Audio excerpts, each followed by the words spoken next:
मंगल एक किसान था। वो गांव में खेती करता था। उसकी पत्नी सुलक्षणा माता लक्ष्मी की पूजा करती थी। एक दिन मंगल थका हारा शाम को घर आया। अरे सुनती हो, कहाँ हो? जरा एक गिलास पानी तो देना। वो कई बार आवाज देता है, लेकिन सुलक्षणा कोई जवाब नहीं देती। वो दूसरे कमरे में जाकर देखता है। सुलक्षणा पूजा करने में इतनी खो गई थी कि उसे कुछ होश ही नहीं था। उसकी आंखों से आंसू बह रहे थे। अरे कहाँ खोई हो? सुलक्षणा चौंक कर उठती है। अरे आप कब आए? मैं अभी आपके लिए पानी लाती हूँ। तुम जिन लक्ष्मी जी की पूजा करती रहती हो, उन्होंने हमें दिया ही क्या है? इतनी मेहनत करने के बाद भी हम गरीब ही हैं। ऐसा मत कहिए, माँ सबके भंडार भरती है, एक ना एक दिन हम पर भी कृपा करेगी। मंगल बाहर बैठ जाता है। वो गुस्सा था।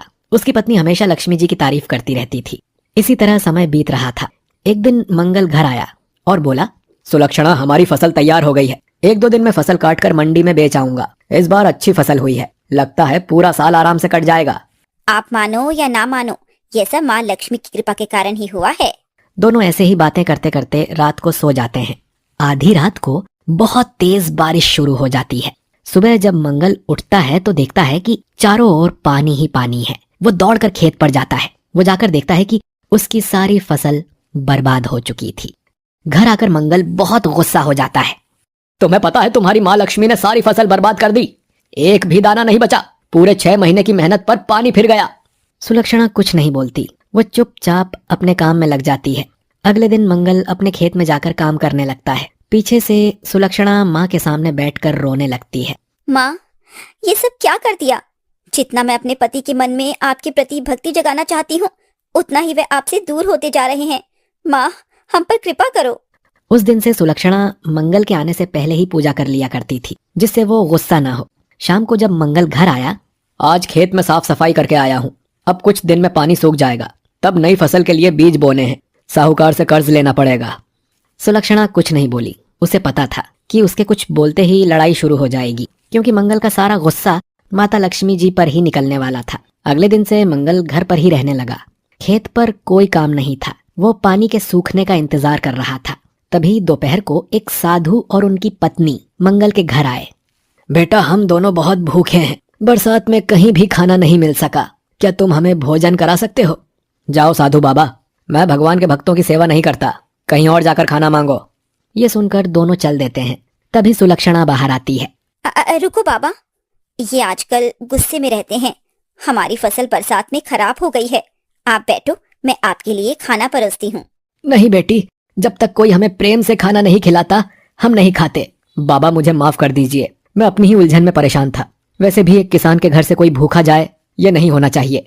आप बैठिए और भोजन ग्रहण कीजिए। दोनों बैठ जाते हैं। कुछ ही देर में सुलक्षणा खाना परोस कर ले आती है। साधु और साध्वी दोनों खाना खाने लगते हैं। बेटा, भगवान पर भरोसा रखना चाहिए। वे सब ठीक कर देंगे। भगवान जो भी करते हैं अच्छे के लिए करते हैं। बाबा, मेरी पूरी फसल खराब हो गई। दूसरी फसल 6 महीने बाद तैयार होगी। इसमें क्या अच्छा है बाबा? सब्र कर बेटा, सब ठीक हो जाएगा। मंगल कुछ नहीं बोला। दोनों भोजन करने लगे। सुलक्षणा ने अपने और मंगल के लिए खाना बनाया था। वही खाना सुलक्षणा ने उन दोनों को दे दिया, लेकिन वो खाना कम पड़ गया। सुलक्षणा ने जल्दी से और खाना तैयार करना शुरू कर दिया। वो खाना बनाती जा रही थी, लेकिन साधु और साध्वी की तृप्ति नहीं हो पा रही थी। काफी देर बाद वे बोले, बेटी, क्या घर में अन्न की कमी है? हमारा पेट तो अभी भरा नहीं। नहीं बाबा, बस अभी मैं आपके लिए दोबारा खाना बना देती हूँ। ये कहकर वो दोबारा से ताजा खाना बनाने में जुट गई। मंगल भी ये देखकर हैरान था कि दोनों प्राणी कम से कम 1 महीने तक का भोजन खा चुके हैं और अभी भी भूखे थे। कुछ देर बाद सुलक्षणा खाना लेकर आई। बस बेटा, हमारा पेट भर गया। अब ये तुम दोनों प्रसाद समझकर ग्रहण कर लेना।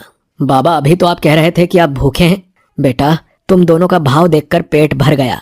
कुछ ही देर में दोनों भगवान विष्णु और माता लक्ष्मी के रूप में प्रकट हो गए। उन्हें देखकर मंगल और सुलक्षणा उनके चरणों में गिर गए। अगर तुम हमें भोजन नहीं कराते तो अपने भाग्य को बिगाड़ लेते। इतने परेशान होते हुए भी तुमने हमें भोजन कराया। तुम पर सदा कृपा बनी रहेगी। ये कहकर दोनों अंतर्ध्यान हो जाते हैं। सुलक्षणा अंदर के कमरे में जाकर देखती है। वहां सोने चांदी के ढेर लगे हुए थे। देखिए मेरी माँ की कृपा, खुद दर्शन देने चली आई। मंगल की आंखों से आंसू बह रहे थे। वो कुछ बोल नहीं पाया। उस दिन से दोनों पति पत्नी भगवान विष्णु और माता लक्ष्मी जी की भक्ति करने लगे। नारायण नारायण। एक गांव में एक कंजूस सेठ मणिदास रहता था। उसकी पत्नी सावित्री बहुत सीधे स्वभाव की थी। वह अपने पति की कंजूसी की आदत से बहुत परेशान थी। मणिदास कंजूस होने के साथ नास्तिक भी था। वह भगवान में विश्वास नहीं रखता था। वह केवल अपने धन को ही भगवान मानता। सावित्री को भी मणिदास पूजा पाठ नहीं करने देता था। सावित्री मणिदास के जाने के बाद छिपकर माँ लक्ष्मी के मंदिर में जाकर पूजा करती और पूजा की थाली वहीं छोड़कर आ जाती। एक दिन सावित्री ने मणिदास से कहा, सुनो जी, माँ लक्ष्मी की कृपा से हमारे पास इतना धन है, इसमें से कुछ दान कर दिया जाए। ये सुनकर मणिदास गुस्से में बोला, ये धन मैंने अपनी मेहनत से इकट्ठा किया है, इसमें लक्ष्मी जी की कृपा कहाँ से आ गई? और हाँ, मैं अपने धन का 1 रुपया भी किसी को दान में नहीं दूंगा। ये कहकर मणिदास अपनी दुकान पर चला गया। एक दिन मणिदास दुकान से निकलकर किसी से रुपए वसूलने जा रहा था। तभी उसने रास्ते में सावित्री को मंदिर जाते देखा तो वह उसका पीछा करने लगा। सावित्री मंदिर में गई, तब मणिदास छिपकर उसे देखता रहा।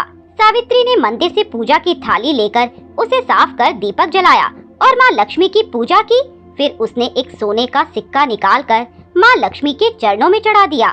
मणिदास ने यह सब देखा तो उसे बहुत गुस्सा आया। वह चुपचाप वापस घर चला आया।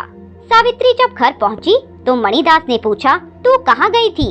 सावित्री ने कहा, मैं तो गांव में कुछ सामान लेने गई थी।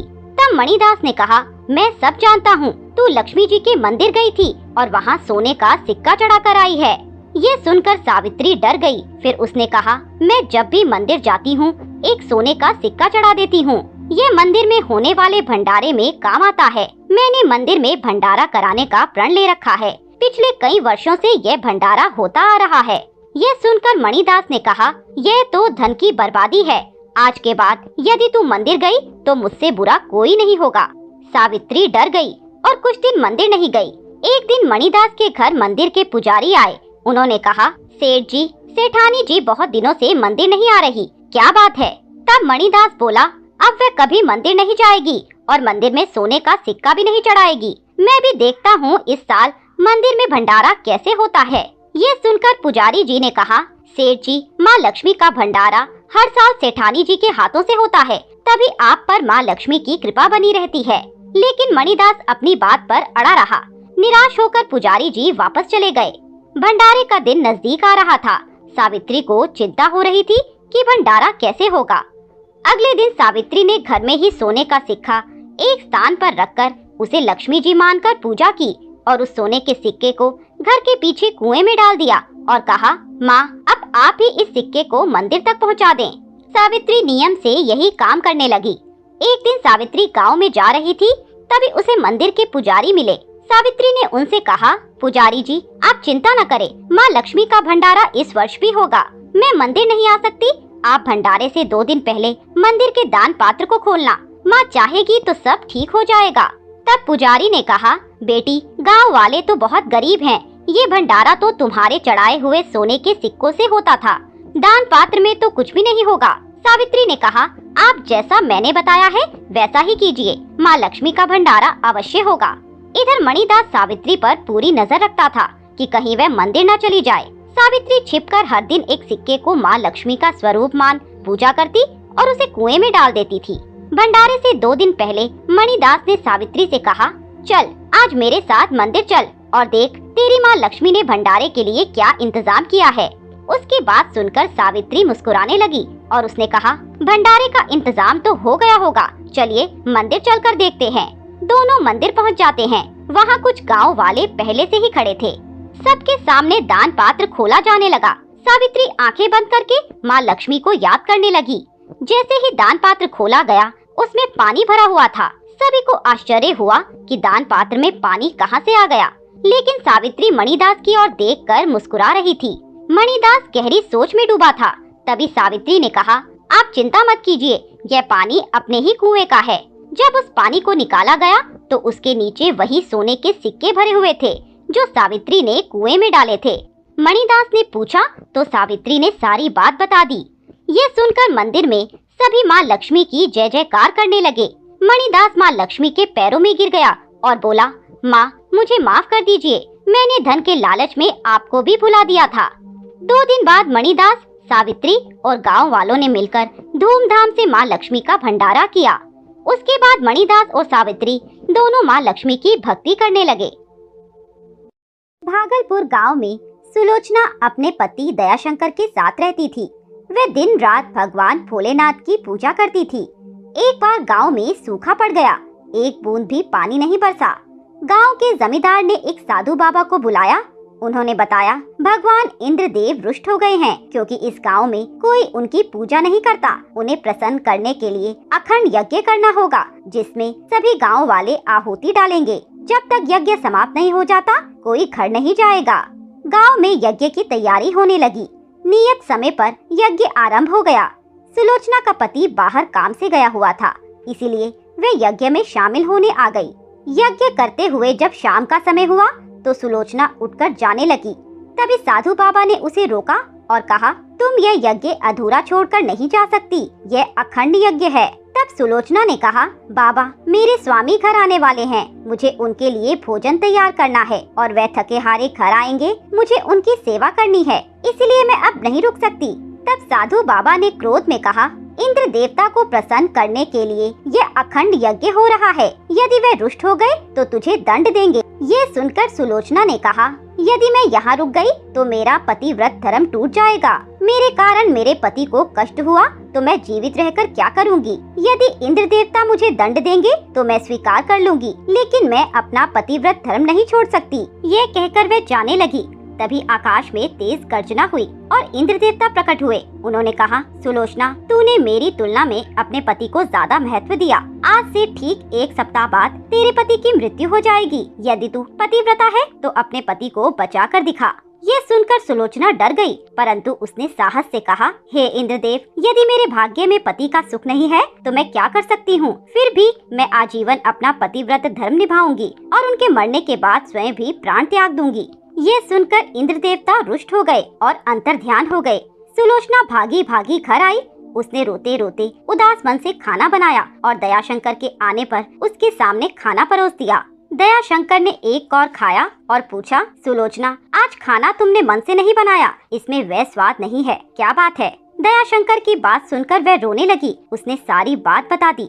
तब दयाशंकर ने कहा, जो भाग्य में लिखा होगा वही होगा, तुम चिंता मत करो, भगवान भोलेनाथ सब ठीक कर देंगे। अगले दिन सुबह सुलोचना स्नान आदि करके अपने पति की रक्षा करने के लिए भगवान भोलेनाथ के सामने बैठ गई और उनसे कहा, भगवान यदि मेरे भाग्य में पति का सुख केवल 1 सप्ताह का है तो मैं भी बिना अन्न जल ग्रहण किए प्राण त्याग दूंगी। आज से मैं महामृत्युंजय का पाठ आरंभ कर रही हूँ। केवल अपने पति की सेवा के कोई अन्य कार्य नहीं करूँगी, साथ ही दिन रात ये पाठ करती अपने प्राण त्याग दूंगी। ये कहकर वह पाठ करने लगी। पाठ के बीच में वे केवल अपने पति की सेवा के लिए उठती और बिना अन्न जल ग्रहण किए लगातार पाठ करती रहती। 3 दिन बाद उसके पति की तबीयत अचानक खराब होने लगी। इधर बिना खाए पिए सुलोचना की तबीयत भी बिगड़ रही थी। इसी तरह 3 दिन बीत गए। दयाशंकर को अपनी मृत्यु निकट दिख रही थी। उसने सुलोचना से कहा, मेरी मृत्यु तो निश्चित है, तुम क्यों अपनी जान दे रही हो, तुम उपवास तोड़कर कुछ खा लो। सुलोचना ने कहा, मैं अपना पतिव्रत धर्म नहीं छोड़ सकती, चाहे प्राण छूट जाएं। यदि आप नहीं रहे तो मैं जीवित रहकर क्या करूँगी। वे रात में भी किसी तरह बैठकर महामृत्युंजय का पाठ करती रही। उसे पता था कि कल सुबह उसके पति की मृत्यु हो जाएगी। तभी उसके घर में तेज रोशनी हुई और भगवान भोलेनाथ प्रकट हुए। उन्हें देखकर सुलोचना रोते हुए उनके पैरों में गिर गई। उसका पति बेहोश पड़ा था। सुलोचना ने कहा, हे भोलेनाथ, मैंने तो पतिव्रत धर्म निभाने के लिए यज्ञ छोड़ा था। यदि ये अपराध भी है तो सजा मुझे मिलनी चाहिए। मेरे पति को किस कारण दंड मिल रहा है? आप मेरे प्राण ले लीजिए, मैं इनके बिना जीवित नहीं रह सकती। तब भगवान भोलेनाथ ने कहा, तुम पतिव्रत धर्म जीत गई। इस संसार में कोई ऐसी शक्ति नहीं जो पतिव्रता स्त्री से मुकाबला कर सके। ये कहकर भोलेनाथ ने सुलोचना और उसके पति को पहले जैसा स्वस्थ कर दिया। दोनों भगवान के सामने नतमस्तक हो गए। तभी वहाँ इंद्र देवता प्रकट हुए। उन्होंने कहा, देवी, मैं तुम्हारी पतिव्रता शक्ति को पहचान नहीं सका। अब तुम्हें व तुम्हारे पति को कोई कष्ट नहीं होगा। ये कहकर दोनों अंतर्ध्यान हो गए।